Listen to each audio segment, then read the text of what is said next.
All right, thank you. So I am a transgender woman. I don't know if you know what that means, but it means that I can write my name in the snow when I pee. Um, Thank you. I'm really excited to be here because I just found out that I just got out of paying back my student loan debt. Yeah, thank you. You see, I went to college prior to transitioning and legally changing my name, and I get a phone call the other day, and the lady on the phone goes, "Hi, this is Sally with Student Loan Collections. Is Mr. Bryant there?" Well, I'm sorry to inform you, but Mr. Bryant is no longer with us.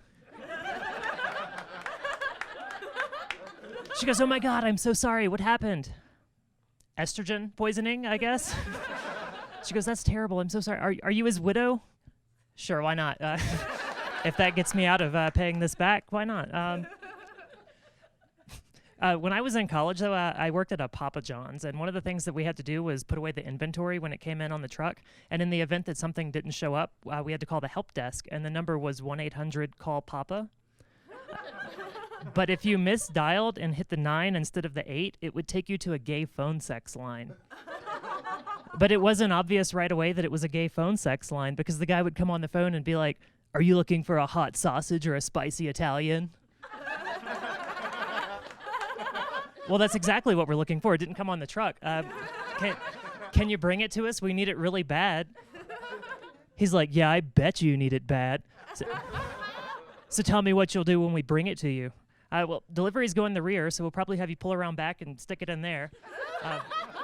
This goes on back and forth for 2 or 3 minutes before it dawns on me that maybe this isn't the Papa John's help desk. And if it is, this guy is just way too enthusiastic about pizza. By the end of the phone call, I wasn't sure if I'd resupplied the store or booked a male escort for the weekend. When I worked there, they started carrying dessert items, mainly the cookie. It came in this giant ball of cookie dough, and you just tear a piece off and send it through the oven. And when it expired, we had to throw it away. And everybody knows you're not supposed to eat raw cookie dough. You're especially not supposed to eat raw expired cookie dough next to the dumpster behind a Papa John's, okay? I would just be standing there like, one for me, one for the dumpster, one for me, one for the... I don't know why they're throwing this stuff away. It tastes fine to me. Fast forward to a couple hours later, and I'm clutching my stomach, and I'm like, "Oh, I don't feel so well. I think I need to go home." My manager at the time, he was just like, "Oh my God, tell me you didn't eat that cookie dough." And as I lie on the floor just dying, a huge grin came over my face, and I was like, "It was totally worth it, okay?"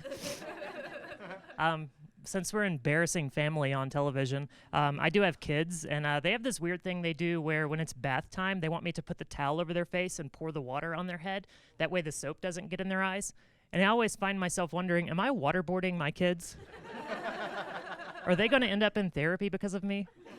I mean, they are definitely going to end up in therapy because of me, okay? I've fathered those kids, and they call me mom, so they're going to have to work through that with a professional one day.